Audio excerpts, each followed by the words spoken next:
जय हिंद दोस्तों। स्वागत है आपके अपने YouTube चैनल एग्जाम स्टडी 99 पर। दोस्तों, आज हम रेलवे भर्ती परीक्षा 2024 एएलपी टेक्नीशियन के लिए जनरल साइंस के प्रश्नों को लेकर आए हैं, जिसमें हम सभी महत्वपूर्ण प्रश्नों को देखेंगे। चलिए तो हम स्टार्ट करते हैं। हमारा पहला क्वेश्चन है, सूर्य पर ऊर्जा का निर्माण होता है। तो आपको बताना है कि सूर्य पर ऊर्जा का निर्माण किस माध्यम से होता है। इसका ऑप्शन है नाभ की विखंडन द्वारा, नाभ की संलयन द्वारा, ऑक्सीकरण अपक्रिया द्वारा, अवकरण अपक्रिया द्वारा। इसका राइट आंसर होगा नाभ की संलयन द्वारा। सूर्य पर ऊर्जा का निर्माण नाभ की संलयन द्वारा होता है। तो इसका राइट आंसर ऑप्शन बी होगा। हमारा अगला क्वेश्चन है, डायनामो परिवर्तित करता है। तो आपको बताना है कि डायनामो क्या परिवर्तित करता है। तो इसका ऑप्शन है उच्च वोल्टेज को निम्न वोल्टेज में, विद्युत ऊर्जा को यांत्रिक ऊर्जा में, यांत्रिक ऊर्जा को विद्युत ऊर्जा में, या निम्न वोल्टेज को उच्च वोल्टेज में। तो इसका राइट आंसर होगा यांत्रिक ऊर्जा को विद्युत ऊर्जा में। डायनामो है जो यांत्रिक ऊर्जा को विद्युत ऊर्जा में परिवर्तित करता है। तो इसका राइट आंसर ऑप्शन सी होगा। हमारा अगला क्वेश्चन है, निम्न में से किस में गतिज ऊर्जा नहीं होती है। तो आपको बताना है कि किस में गतिज ऊर्जा नहीं होती है या नहीं होगी। इसका ऑप्शन है चलती हुई गोली, बहता हुआ पानी, चलता हथौड़ा, या खींचा हुआ धनुष। तो इसका राइट आंसर होगा खींचा हुआ धनुष। खींचे हुए धनुष में गतिज ऊर्जा नहीं होगी। तो इसका राइट आंसर ऑप्शन डी होगा। हमारा अगला क्वेश्चन है, जब एक वस्तु की गति दुगनी हो जाती है तो उसकी गतिज ऊर्जा। तो आपको बताना है कि जब एक वस्तु की गति दुगनी हो जाती है तो उसकी गतिज ऊर्जा पर क्या प्रभाव पड़ता है।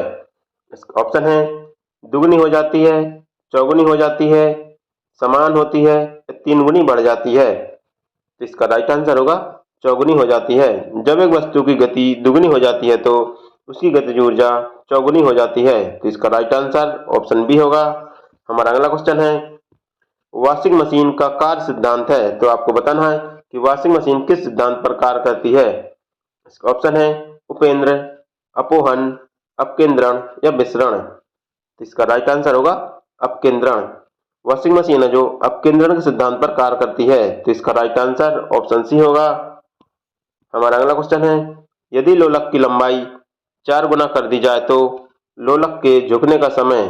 तो आपको बताना है कि यदि लोलक की लंबाई 4 गुना कर दी जाए तो लोलक के झुकने के समय पर क्या प्रभाव पड़ेगा। इसका ऑप्शन है घटता है, 2 गुना हो जाता है, 1/4 हो जाता है, या 4 गुना हो जाता है। तो इसका राइट आंसर होगा 2 गुना हो जाता है। यदि लोलक की लंबाई 4 गुना कर दी जाए तो उसके लोलक का झुकने का समय 2 गुना हो जाएगा। तो इसका राइट आंसर ऑप्शन बी होगा। हमारा अगला क्वेश्चन है, पेंडुलम को चंद्रमा पर ले जाने पर उसकी समय अवधि। तो आपको बताना है कि पेंडुलम को चंद्रमा पर ले जाने पर उसकी समय अवधि क्या होगी।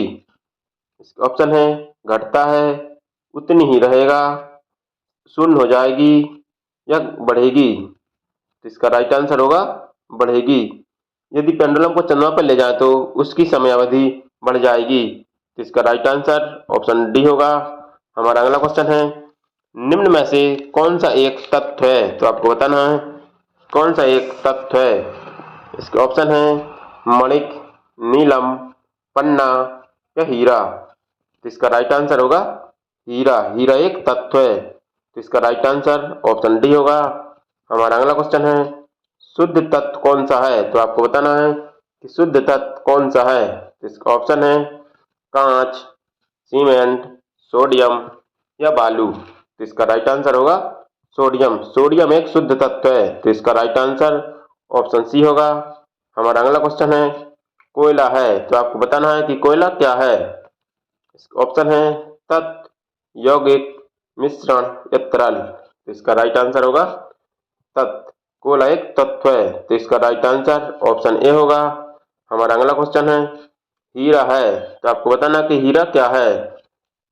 इसका ऑप्शन है तत्व, यौगिक, मिश्रण, या तरल। तो इसका राइट आंसर होगा तत्व। हीरा एक तत्व है। तो इसका राइट आंसर ऑप्शन ए होगा। हमारा अगला क्वेश्चन है, निम्न में से कौन सा एक यौगिक है। तो आपको बताना है कि निम्न में कौन सा एक यौगिक है। ऑप्शन है स्टील, पीतल, रेत, या हीरा। इसका राइट आंसर होगा रेत एक यौगिक है, तो इसका राइट आंसर ऑप्शन सी होगा। हमारा अगला क्वेश्चन है, निम्नलिखित में से रासायनिक यौगिक कौन सा है? तो आपको बताना है कि कौन सा एक रासायनिक यौगिक है। ऑप्शन है वायु, ऑक्सीजन, अमोनिया या पारा। इसका राइट आंसर होगा अमोनिया। अमोनिया एक यौगिक है, इसका राइट आंसर ऑप्शन सी होगा। हमारा अगला क्वेश्चन है, व्यंजक चूर्ण है, तो आपको बताना है कि व्यंजक चूर्ण क्या है। ऑप्शन है तत्व, यौगिक, मिश्रण या अपरूप। इसका राइट आंसर होगा यौगिक। व्यंजक एक यौगिक है, तो इसका राइट आंसर ऑप्शन बी होगा। हमारा अगला क्वेश्चन है, निम्न में कौन सा एक मिश्रण नहीं है? तो आपको बताना है कौन सा एक मिश्रण नहीं है। ऑप्शन है इस्पात, पीतल, कांच या ग्रेफाइट। इसका राइट आंसर होगा ग्रेफाइट। ग्रेफाइट है जो एक मिश्रण नहीं है, इसका राइट आंसर ऑप्शन डी होगा। हमारा अगला क्वेश्चन है, स्टेनलेस स्टील एक मिश्र धातु है जबकि वायु एक। तो आपको बताना है कि स्टेनलेस स्टील एक मिश्र धातु है जबकि वायु एक क्या है। ऑप्शन है मिश्रण, यौगिक, तत्व या विलयन। इसका राइट आंसर होगा मिश्रण।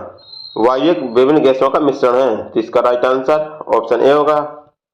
हमारा अगला क्वेश्चन है, बारूद होता है, तो आपको बताना है कि बारूद क्या होता है। तो ऑप्शन है मिश्रण, यौगिक, तरल या तत्व। इसका राइट आंसर होगा मिश्रण। बारूद एक मिश्रण होता है, तो इसका राइट आंसर ऑप्शन ए होगा। हमारा अगला क्वेश्चन है, पदार्थ की चौथी अवस्था है, तो आपको बताना है कि पदार्थ की चौथी अवस्था क्या है। ऑप्शन है ठोस, द्रव, प्लाज्मा या तरल।